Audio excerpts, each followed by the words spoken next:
Frank Reich's job is holding on by a shoestring. I don't think Frank is a lock at this moment to make it through the season. To me, the only question right now is Chris Ballard going to go down with him, or is Chris Ballard going to be allowed and going to be in the same boat as the owner and hire the next coach? I don't know. I did some reaching out, sniffing around the league. I think a lot of people think he's in trouble. And Frank's done. I mean, if they don't make the playoffs this year, Frank Reich is going to get fired. So the only question now does Ballard, who I think is a pretty good GM, but, he is in charge of the coach. He went to bat last year for Frank and the quarterback. His quarterbacks the last 2 years are Carson Wentz and Matt Ryan. And 3 years ago, in 2020, they signed Phillip Rivers for $25 million. He got them to 11 wins, or helped them. I mean, their defense was good. And, they had an opportunity to win a playoff game. Like, to me, that's a successful year when you're the Indianapolis Colts without Peyton Manning. Like, if you do that every year, like, you're going to keep your job for a while. The next 2 years have been a disaster. Trading what turned out to be a first-round pick for Carson Wentz, that's a kick in the nuts. I mean, it really is. There's no way around it. Now, they were able to trade him because the Washington Commanders are super desperate for multiple threes, so it wasn't the end of the world. It's not like they had to cut him, but you had to give up your first-round pick when you missed the playoffs to the Philadelphia Eagles, which, because of their picks, they were able to utilize a trade that they have another first-round pick coming next year because of your pick. And then last but not least, this season. And the reason they had Matt Ryan is because when they traded Carson Wentz to Washington, they didn't even have a quarterback. People kept going, what are they going to do? They don't have a first-round pick. There weren't really quarterbacks available. Like, are you kind of screwed? Now, the Deshaun Watson situation played out a little bit later. Matt Ryan became available, and they traded for him. But Matt Ryan's a good guy. He had a hell of a career. But he hasn't been good now for several years. He's washed. He's done. And one thing I don't know if I did a good enough job of on Monday's podcast, when I was talking about drafting guys in the first round, especially high in the first round, when I talk about physical characteristics and athletic attributes and just the ultimate physical package that I'm looking for in a high ceiling guy, it's being able to make plays outside the context of the play, right? If a play is called and your second read is wide open, most starting quarterbacks can make it. If it's 1-2, look at, the first wide receiver, he's not open, go to the second, the guy's open, you hit it. To me, I'm talking about outside the play call. When your right tackle gets smoked, when both wide receivers slip, can you create a play with your legs, with your physical attributes? And Matt Ryan's never really been able to do that, but he 100% cannot do that right now. It's the downfall of Kirk Cousins, right? When everything's humming and it's in rhythm and the offense, the timing's on, he can fucking light you up like a Christmas tree. When you're getting a pass rush and he has to keep plays alive with his legs, it's game over. And obviously Brady and Manning and those guys never were able to do that, but it didn't matter. They were so good and so dominant, they still kicked your ass. Most guys cannot. So I don't like non-athletic quarterbacks with average arms because it's hard for them to, they don't age very well, especially.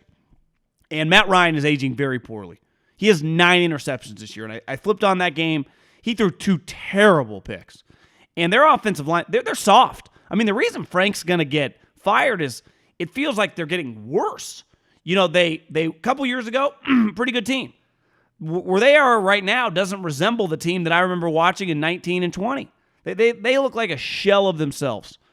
And I think Frank is definitely in trouble. The only question is Ballard going to survive. Now, is Sam Ehlinger, I'm not some huge believer. I mean, I think he's known for, we're back. When Texas beat I forget even who they beat in the bowl game. Was it Oregon? I don't even know. But they won a bowl game. He said that. Made him kind of famous. You're kind of famous like a Dallas Cowboy quarterback when you're the starting quarterback and you're decent for the University of Texas, but he wasn't very good. To me, as a pro prospect, and I don't think he's the type guy that's going to get lightning in a bottle and save these guys' jobs. I think they're in major trouble. And they're playing Heineke in Washington this week. Heineke, might be better than Carson Wentz. So the news is not shocking. Wouldn't shock me at all if Jim Irsay was the one that mandated this. And the head coach is just, I mean, he might not make it to Thanksgiving at this rate. And then the other news is the New York Jets, who have really done a good job against backup quarterbacks, but they have a philosophy in how they've been winning. They've played really good defense. They have a good defensive line. Quinn Williams' brother, number 56, Quincy Williams is awesome. Sauce Gardner has been a stud. Their defense has been fantastic. Now, they have been beating backup quarterbacks, but they've been kicking their ass.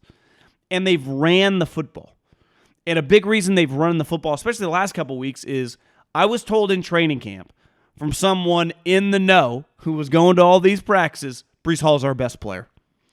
And clearly Elijah Barrett-Tucker, a dude they drafted a couple years ago from USC, it's pretty crazy how many good players Clay Helton has put in the NFL. I mean, a huge reason everyone was always so down on Clay Helton, not because he was losing a lot, because he was losing a lot with sweet players. I mean, the majority of teams in the NFL have a Clay Helton player on their team, and he's not like some random guy. He's usually a pretty good player, but that's beside the point.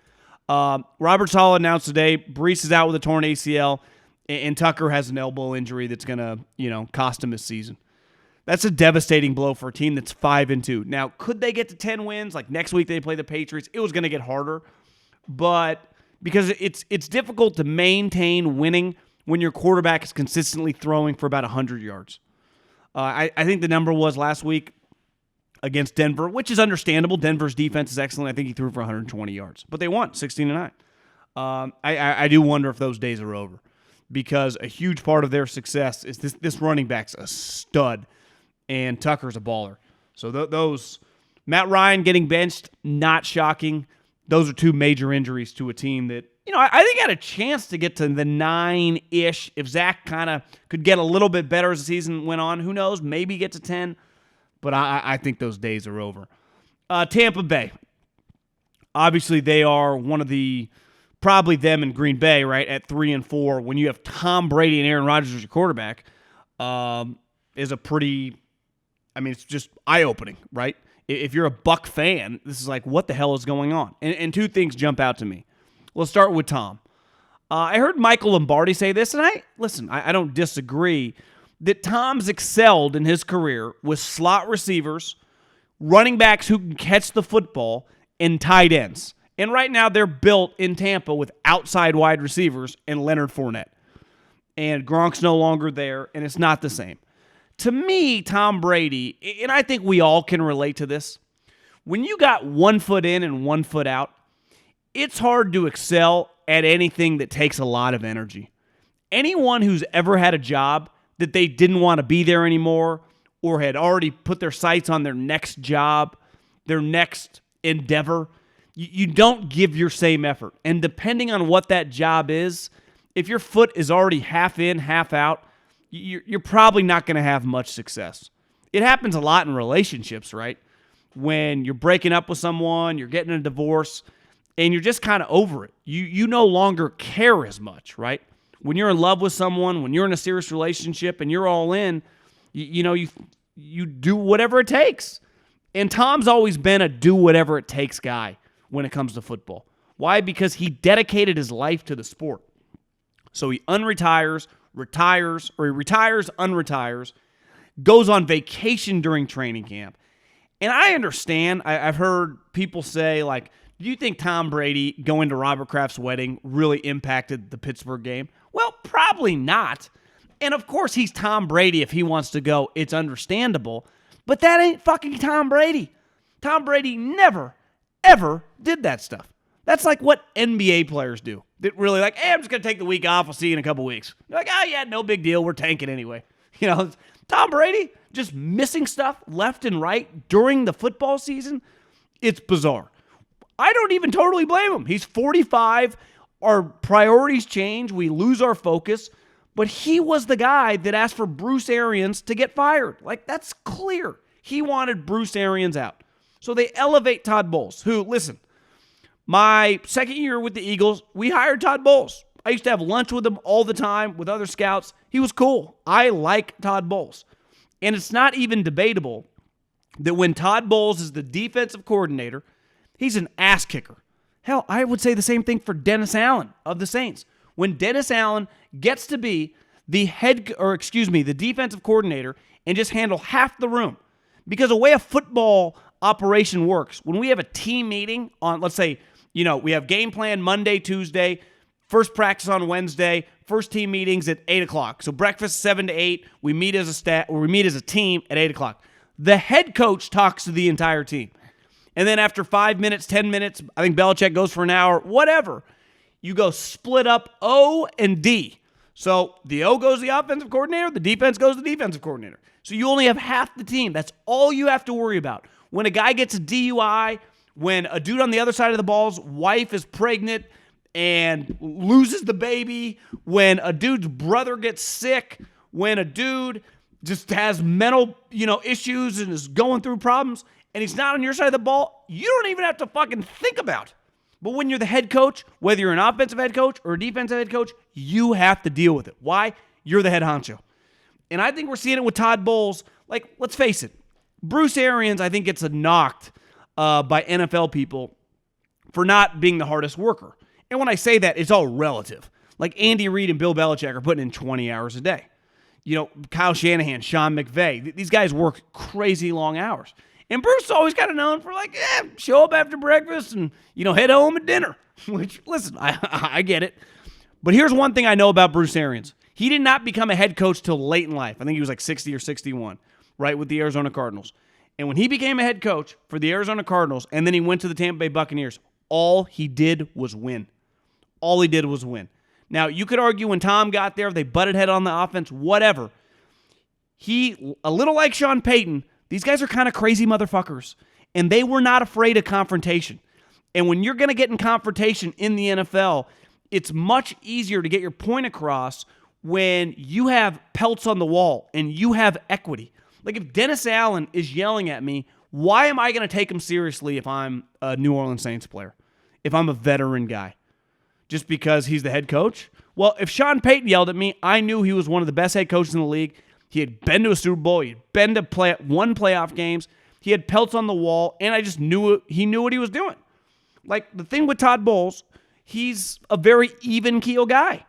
And I just don't really see it. Same thing with Dennis Allen. Now, Dennis is probably more of a dick. I'm not saying Todd can't be as a head coach, but their personalities are clearly different. I've said over and over, and I don't fault these guys when they get offered the head coaching job. What are they supposed to do? Turn down $25, $30 million? But the best part about the NFL, in a lot of jobs, like you want to keep moving up because there's a big difference between $90,000 and $210,000, right? But when you're making $2.5 million, $3 million, sometimes $4 million as the number one coordinator in the league, that's a pretty incredible job. They don't blame you for everything, right? You don't have all the anxiety and the pressure the head coach does. When you become the head coach, your clock immediately starts. And I think both guys are in major, major trouble.